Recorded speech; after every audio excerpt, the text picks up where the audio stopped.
그 다음에 문재인 또 이래 박근혜하고 관련 관계를 이래 쭉 추적을 해보니까요. 딱깔인데, 이 반기문하고는 조금 달라요. 반기문이 찬양 딱깔이라고 할 것 같으면은 문재인은 호의 딱깔이에요. 안 다치도록. 박근혜가 안 다치도록 호의하는. 박근혜가 어떤 엄청난 그 책임을 지거나 해야 될 때 그걸 책임을 면제시켜주는 그런 역할을 해요. 우선 대선 부정 호의. 선거일 바로 그날 그 직전에 얼마나 난리를 부렸어요. 그죠? 감금이다 아니다 그 다음에 댓글 부대가 있다 없다. 선거 직전에 얼마나 난리를 부렸어요. 그래가지고 경찰대 교수로 있던 표창원이가 공개적으로 문제를 제기하고 했잖아요. 그죠? 그런데 대통령 후보 당사자인 문재인은 그날 바로 대통령 승복 선언을 합니다. 선거 결과 승복 선언을 합니다. 그래가지고 아고라에서 소송 제기하자고 저거 하고 소송 제기하자고 선거인 소송인단 모집하고 그 다음에 시민들이 부정선거 소송인단을 모집해가지고 소송을 제기했죠. 소송을 제기했을 때에도 문재인은 뭐라 그랬냐 하면은 바람직하지 않은 일이고 소송을 제기할 상황도 아니라고 판단했다. 그래서 많은 분들이 수개표를 위한 당선 무효 소송 제기를 간절히 요청하였는데 응하지 않아서 미안하다. 이게 개인적으로 미안하다 해서 될 일인가요? 이게 선거는 엄중한 공적인 일이잖아요.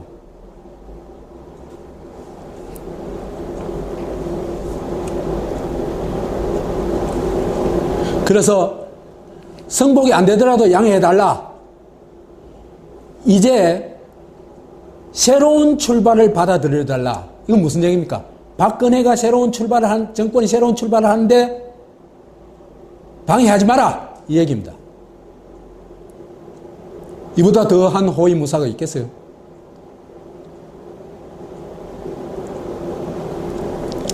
그뿐만 아니라 민주당도 똑같이 박수를 치고 있습니다.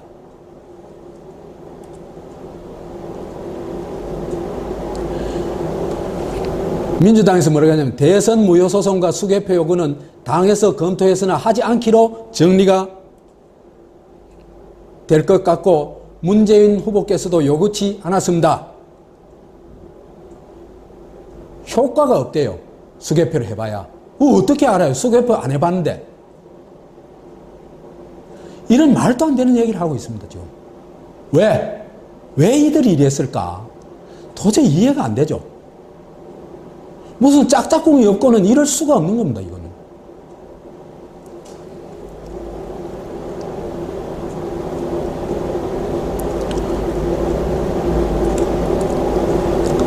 여기에 댓글에서요, 정말 핵심을 찌르는 얘기가 나와요. 수개표 반드시 요구. 이 양반이 뭐라고 썼냐 하면은, 지금 우리가 알고 싶은 것은 프로그램 조작에서 전산 부정이 일어났는가를 수개표로, 법적으로 보장된 수개표로 반드시 살펴보고, 이게 핵심입니다. 국민의 참정권이 보장됐는가를 알아봐 달라는 것이다. 네가 당선됐냐 안 됐냐 그거 관심 있는 게 아니야. 내 참정권이 보장된지 알아봐줘. 그건 해야 되지 않냐. 대통령 후보였다면은. 왜 그것도 못해? 이런 얘기입니다.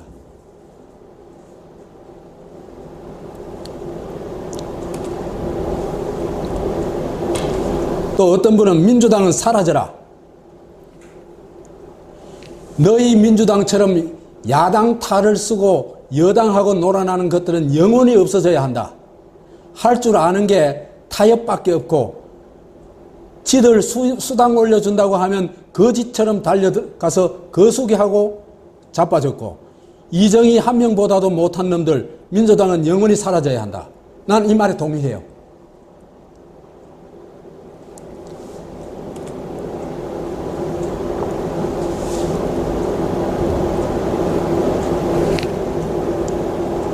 그래서 끝내 박근혜 대선 부정을 호위하고 주권자 대표가 되기를 거부한 겁니다.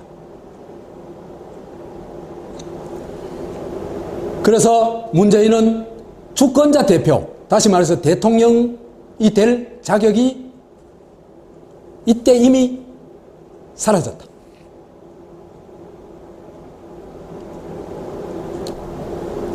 그런데요, 이보다 더 나아가지고 호의 따까리 노릇하면서 완전히 미쳤어요. 어떻게 하냐면 문제 제기를 한 의원을 비난하고 제재를 합니다.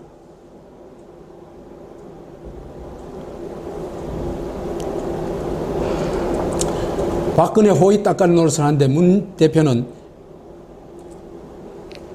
기자들하고 만나가지고 솔직히 분노가 치민다 면서도 박 대통령에게 책임을 묻는 것은 바람직하지 않다 이렇게 얘기를 합니다. 지금 박 대통령한테 책임을 묻느냐 안 묻느냐 문제가 아니잖아요.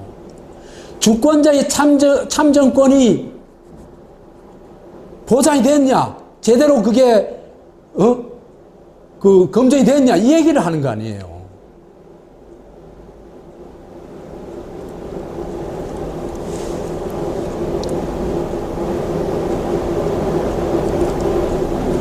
그래 국회의원 중에 이제 시민운동에서는 상당히 강하게 대선 부정 규탄 시민 집회들을 오랫동안 했습니다. 오랫동안 했는데 국회의원 중에는 나선 사람 별로 없었어요. 장하나가 이제 2013년 12월 8일 날 처음으로 나선데 첫 대선 불복 국회의원이 됐죠. 대통령은 사퇴하라. 보궐선거 실시하라. 이래가지고 성명서를 발표했어요. 이 사진 눈에 익죠? 나도 이 사진 보고는 막 박수를 보냈어요. 그러니까 문재인, 안철수, 박지원은 뭐냐면 부적절한 발언이다 이렇게 얘기를 해요. 그 다음에 새누리당은 제명해라, 국회의원 사퇴해라, 윤리위원회 해보해라 이렇게 요구하고. 한국은 사실을 말할 수가 없어요. 이 시기에. 그래서 사실을 말하는 사람을 이렇게 비난하고 그런 사람이 어떻게 주권자 대표 자격이 있어요. 강동원 또 국회 대정부 질문에서 개표 의혹을 제기했는데 이 의혹을 제기하고 이틀 후에 바로 민주당에서 어떻게 했냐면 강동원을 국회 운영위원회에서 강제 퇴출시켰어요. 오히려 뭡니까? 새누리가 칼질을 하는 게 아니고 민주당이 문제 제기한 사람은 칼질을 하고 있습니다. 그리고는 20대 국회 공천에서 탈락시켜버렸죠. 이 무슨 얘기입니까? 우리는 저런 강동원 같은 사람은 절대로 우리 당 후보로 내놓지 않는 것을 보셨죠? 우리 이런 당입니다. 이 얘기입니다.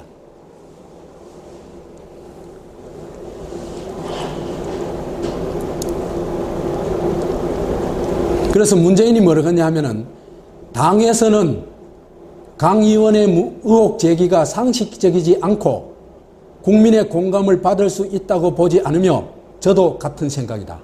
이래 얘기를 합니다. 아니 의혹 제기가 상식적이지 않다 이게 무슨 말이에요? 아니 여긴 똑부러지게 얘기해야 될 거 아니에요. 부정선거였다 아니었다 이렇게 얘기해야 될 거 아니에요.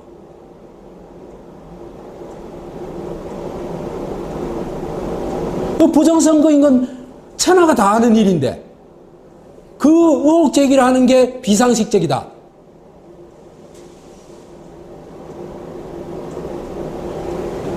그런 사람이 대통령 자격이 있어요. 대통령 후보 자격이 있어요.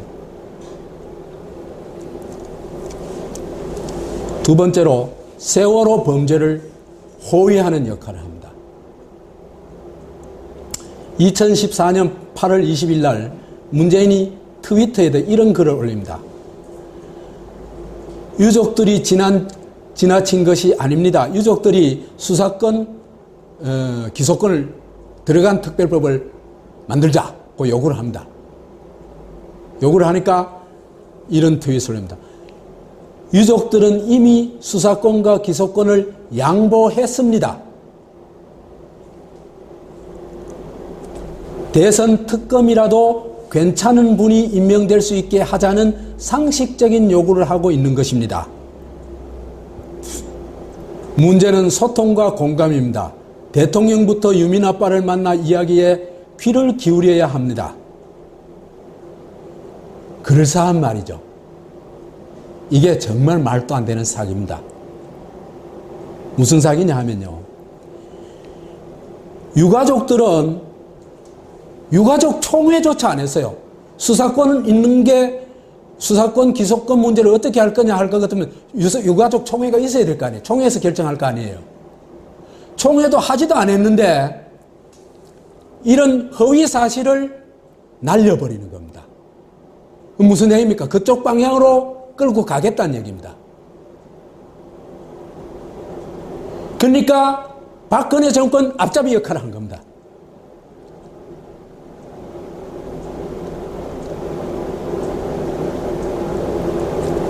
그래서 유가족 뜻도 멋대로 날조해가지고 마치 유가족의 요구가 특검이라도 괜찮은 분을 임명하는 것이냐 뒤집어 씌워요. 이게 새누리가 하는 짓하고 하나도 안 달라요.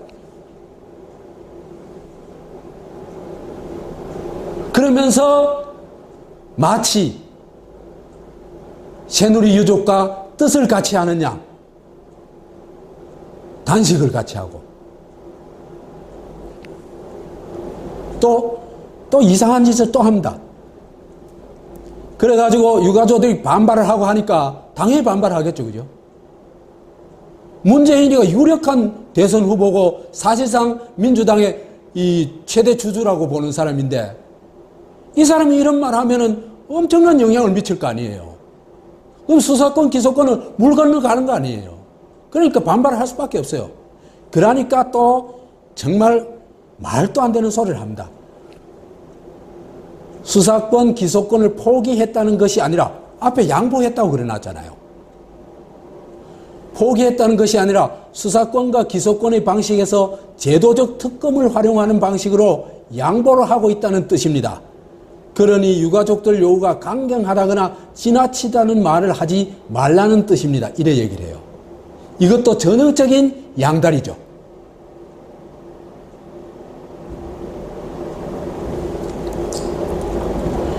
박근혜식 아리송 언어입니다.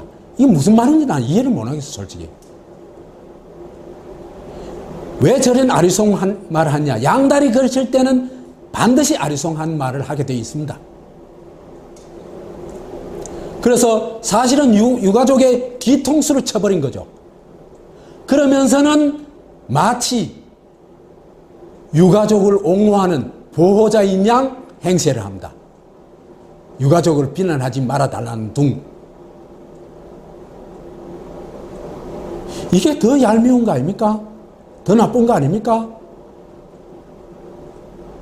노골적으로 세월호 수사권, 조사권은 절대로 안 된다. 이렇게 하는 것보다 더 야비한 거 아닙니까? 이렇게 해가지고 세월호 관련해서 칠푼이 호위 임무를 완수하게 됩니다. 왜? 수사권, 기소권 없는 특조위법은요, 그게 있으나 마나예요. 조사도 할 수도 없어요. 왜? 안 나오면 그만이에요. 무슨 강제력이 하나도 없는데 뭘 어떻게 해요? 그러니까 세월호 문제는 그냥 지나가자 이 얘기입니다. 지금.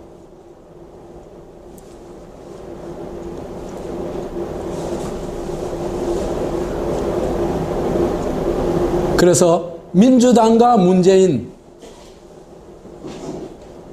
인해 가지고 진실규명은 불가능하게 됐다. 지금 또 문재인과 민주당 대다수는요, 세월호에 관심 없어요.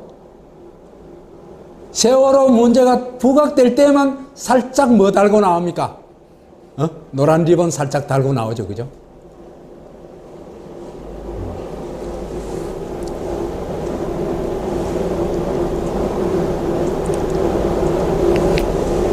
그 다음에 세 번째로 촛불혁명 과정에서 칠푼이 명예를 호위합니다. 하야 집회 때 유독 민주당만 손 떼라 집회를 하죠. 그죠? 손 떼란 얘기는 뭡니까? 안 물러나도 좋다 이 얘기죠. 그죠? 우리하고 손잡고 정치하자. 거국 중립내가 거기에 총리는 우리가 임명할 때, 우리가 지정할 테니까 그 사람 임명하고 우리하고 둘이 손잡고 잘 놀아봅시다. 이 얘기입니다.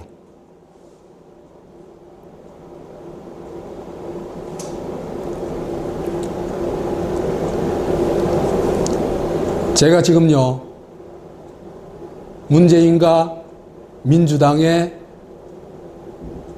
그 가면들을 지금 벗기고 있는 겁니다.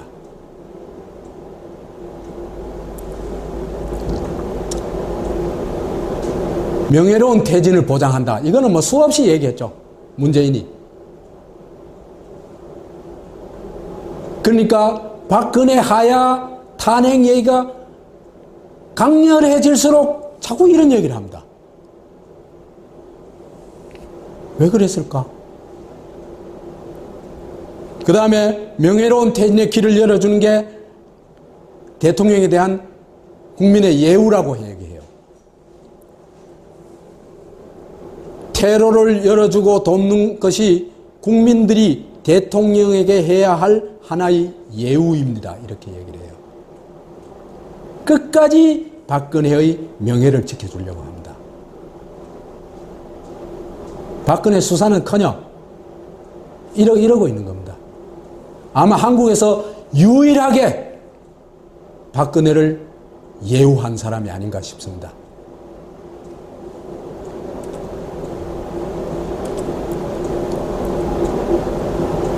같은 점, 다른 점. 이 두 사람이 같은 점이 있어요. 비록 상대가 원수라고, 나의 원수, 국가의 원수라고 할지라도 권력자는 경배하라. 이 두 사람의 공통점입니다. 그 보여주는 사진이 딱 있어요. 박근혜, 이명박한테 인사하는 거 보세요. 비굴 인사. 난 도저히 이럴 수 없을 것 같아요.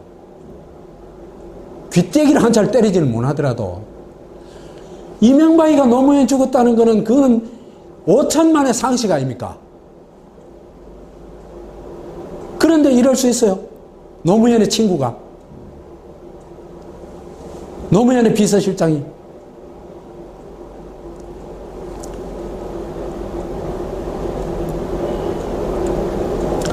그 다음에 일본 왕세자 부부에게 또 꼬봉 인사 올리는 사람도 있습니다. 인사를 둘 다 특징이 뭡니까? 상대방은 인사를 받고 둘은 인사를 드리거나 올리죠. 그렇죠. 그 둘이 1대1 관계가 아닙니다. 그러니까 이게 뭡니까? 주인과 꼬봉의 관계에서 인사를 하고 있는 겁니다, 지금. 따까리라는, 그래서 내가 따까리라고 하는 겁니다.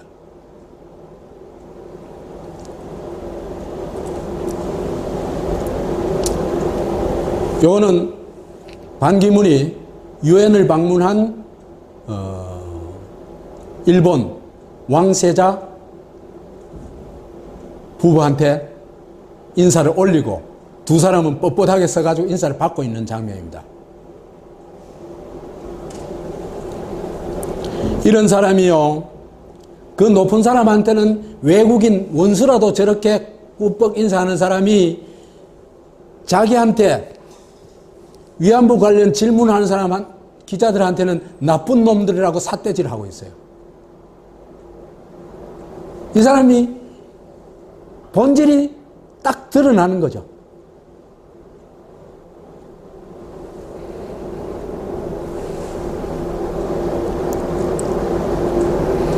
따까리인데도 다른 점은 있어요. 반기문은 굉장히 영악한 따까리예요.